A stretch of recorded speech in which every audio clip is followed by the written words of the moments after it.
Yeah, so a lot of people don't understand how family courts work and what the incentives are in family courts. People think of them as, an objective judge and this sort of thing.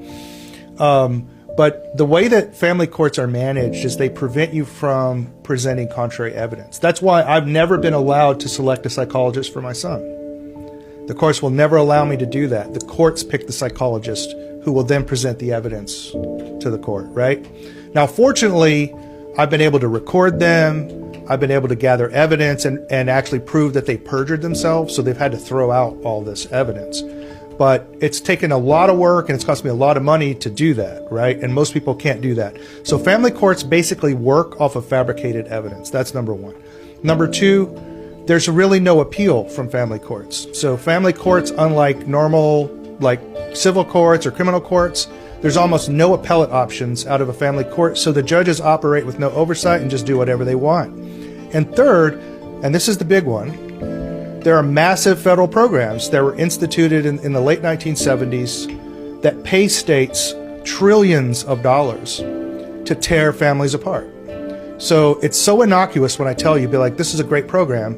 But like in Texas, we get 66 cents on the dollar put into the Texas Treasury for every dollar of child support that's paid. Right? So the state is now highly incentivized to issue the maximum amount of child support. That's why almost all divorces got 50-50 prior to the 1980s. And there was this skyrocketing of divorces where one parent loses custody. And that was to maximize Title IV-D reimbursements to the states. In Texas, it's $500 million to the Texas budget. If the state is profiting off of child support? Correct. And in most states, the Judicial Retirement Fund is funded from this money. So the more child support that's issued from the family courts, the larger the judicial retirement. It's a massive program. It's the size of the largest defense programs. So the incentives are absolutely huge. To get people to pay child support? Correct. Even married people, to get them to break up and then have to pay each other child support? Absolutely, yeah.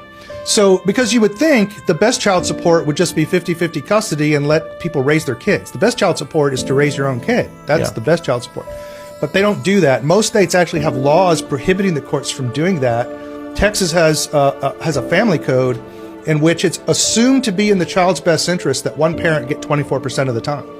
And the reason 24% was chosen precisely is it maximizes Title IV-D reimbursement to the state at 24%. Okay? How's the maximization function? How does it come out at 24%? So it has to do with how the state calculates child support. So Texas has one of the worst child support systems in the state. It doesn't take into account the income of both parents, and it doesn't take into account the amount of time you spend with the child. So there are fathers out there with 49% of the time that are paying maximal child support still. Wow. But again, that maximizes the reimbursement to the state. I have a friend of mine, him and his wife came to an agreement to do 50-50 parenting, no child support, because he watches the kids a lot while she travels for her work.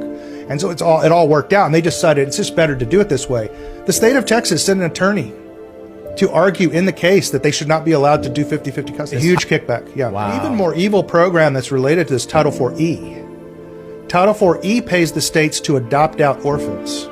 What do you mean adopt out orphans? So like whenever CPS takes a child from someone and then adopts them into a good family, they get Title IV-E reimbursement funds, and it's a lot of money. It's like $50K per child. The state gets that money? Yes, it goes into the state budget. And where does it come from? Federal government. Interesting. Yep.